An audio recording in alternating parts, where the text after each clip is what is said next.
Thank you very much. I'll hold this seminar here in Barcelona in honor of the Ramban, Najmanides.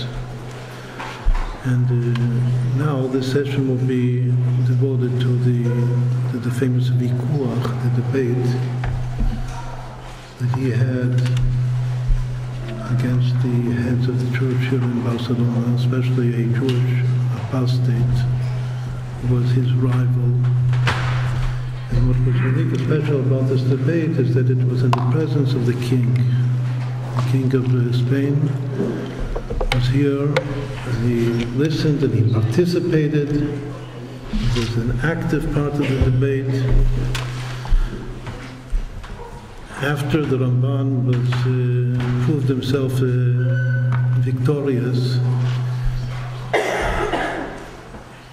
so the king himself came to the Bet Knesset of the Yehudim, the synagogue, and also tried to speak himself. He spoke. The king himself spoke and tried to convince the Jews present that to believe in what he believes.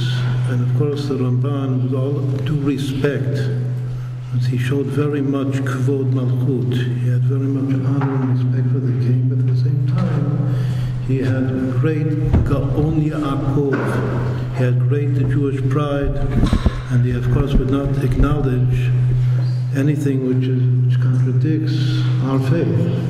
And clearly, all that the king, who was just, as the Ramban said, that you can't be blamed because you were educated in this way. That's what he says to him. But your education was wrong.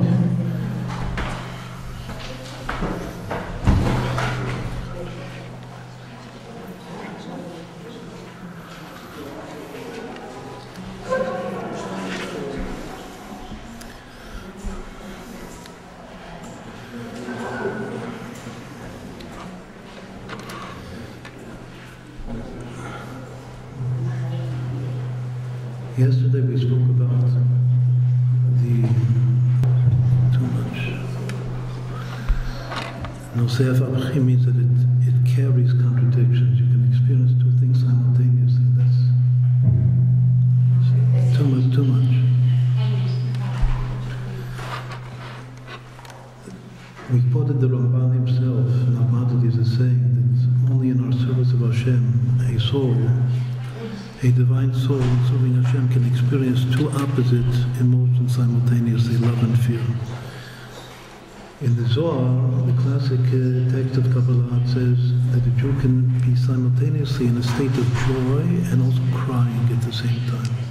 And you have to be able to carry these two avachim, these two opposites. That a person cries because of his own personal situation that is not the best, as it should be. He cries because of the galut, the exile of the Jewish people, that Mashiach is not here, so he's crying. It says on one side of his heart he's crying, and on the other side of his heart simultaneously he's happy, he's joyful, because he has merited to be a servant of Hashem and a son of Hashem, as we explained yesterday, also a bride of Hashem. That's the innovation of Kabbalah, to serve and to be connected, to unite with Hashem. So on one side of his heart he's crying, and on the other side of his heart he's very, very joyful and happy. That's also an example of paradox. Another thing we spoke of yesterday is that the ideal of Kabbalah is to reach a state of bitul, of selflessness. But now we're going to see an exception. En klal shen bo yotzim min haklal. Whenever there's a rule, there's always an exception to the rule. That's the greatest rule of all. That en klal shen bo yotzim min haklal. Every rule has its exception. And here's an example of this famous debate of the Ramban, that you can't, in facing heresy, especially when it's coming from the mouth of a Jewish apostate who has now turned into a priest. So also facing the king, that the king is demanding this is the king in all of his royalty. You can't just be a nothing. So we see that the Ramban, with all of his affinity and identity with Kabbalah and with the fact that only Hashem exists and I'm nothing, but here he has to come out very, very strongly, with forcefulness and with ga'on ya'akov, with Jewish pride, and to say exactly what we think and what we believe. And at the very same time, to be able to give honor to the king as a king. Because we're taught today that even a non-Jewish kingdom, in a certain way, reflects the kingdom of heaven. And there's a mitzvah in the Torah to give the proper kavod to the kingdom. So the ability, it's also like a nesi'at hafachim, a paradox. So on the one hand, he's respectful, and on the other hand, he's very, very strong, even to say, no, you're wrong. You have been taught, you have been educated wrong from your youth, from your childhood. This is one most important thing to learn. That's what we're going to do now in this session, is not to go through all the details of the debate, but just to try to glean the basic points and the basic ideas and what we can ourselves learn from this debate now, in our times. The debate revolves around three topics. The first two topics have to do with Mashiach. And the third topic has to do with the Torah, the eternity of the Torah. The first two topics of the debate, the first beginning of the debate is, did Mashiach already arrive? Has he come or has he not come? So obviously we all understand what this is alluding to. I don't have to explain now what we're talking about, because everybody certainly understands what we're talking about. The first point, once more, has Mashiach come or has he not yet come? So of course the other side says that he has already come, and tries to bring proof to that claim, and proof, and since we're talking about the one that's actively debating the Ramban, who's a Jew, an apostate, but he's on the other side. So he's very learned in Torah, and especially in Medrashim. In Gemara he doesn't know so much. But Medrashim, all of the legends, he's very, very learned, and he quotes over and over all kinds of things that seem to allude to the fact that Mashiach has already come. And of course, one by one, the Ramban contradicts and negates. No, you did not understand properly that text. And it's all quotations. The whole debate is based upon quotations. And it's all Jewish quotations. Because it's all trying to prove from the Tanakh, from the Bible, from what's called the Old Testament, the Bible, and from Medrashim, that the faith of the other side of the debate. So the first topic is, has Mashiach come? Has he not yet come? And the other side brings all kinds of proofs, in quotation marks, that Mashiach has already come. And the Ramban contradicts one by one, but no, you did not understand properly what it says.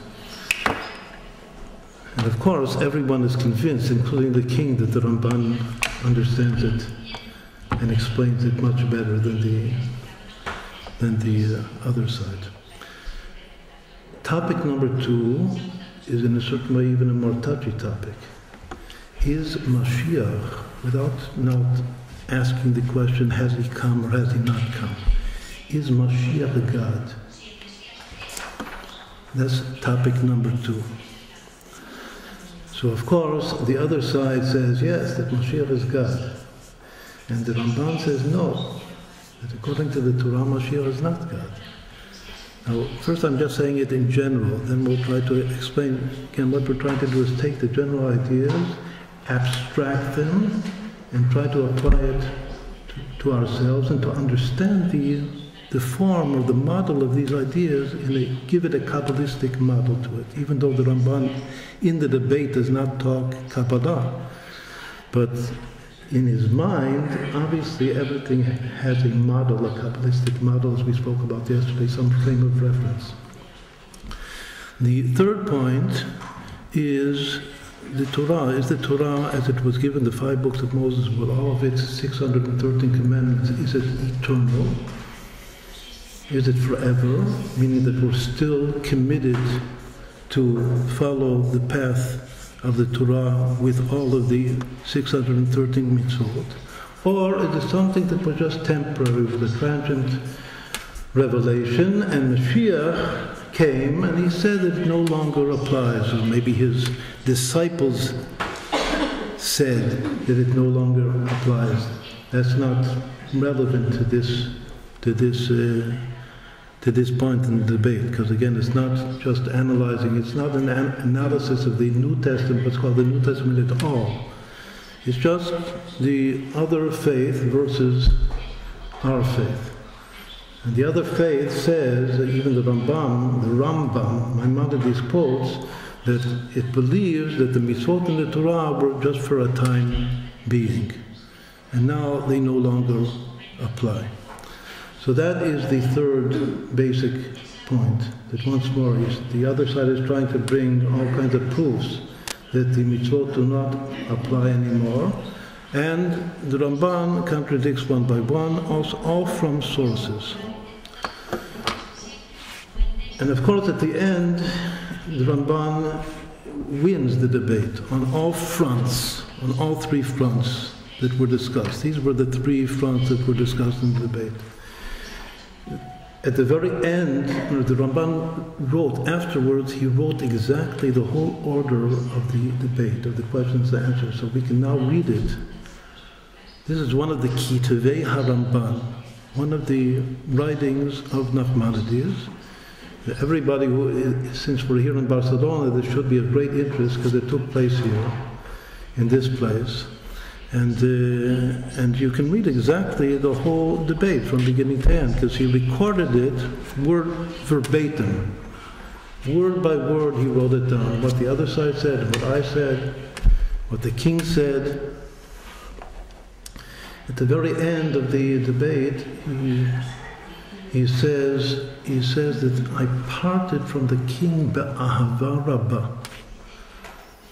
That the king, again, his side was defeated, but nonetheless, because there was so great respect, and the Ramban was such an astounding sage, and the fact that he also did not give in to anything, even though the king here is against him, standing and overlooking the whole debate, that when a Jew has great pride, and especially if he has great intelligence, together with the pride, again, the pride only in such a context.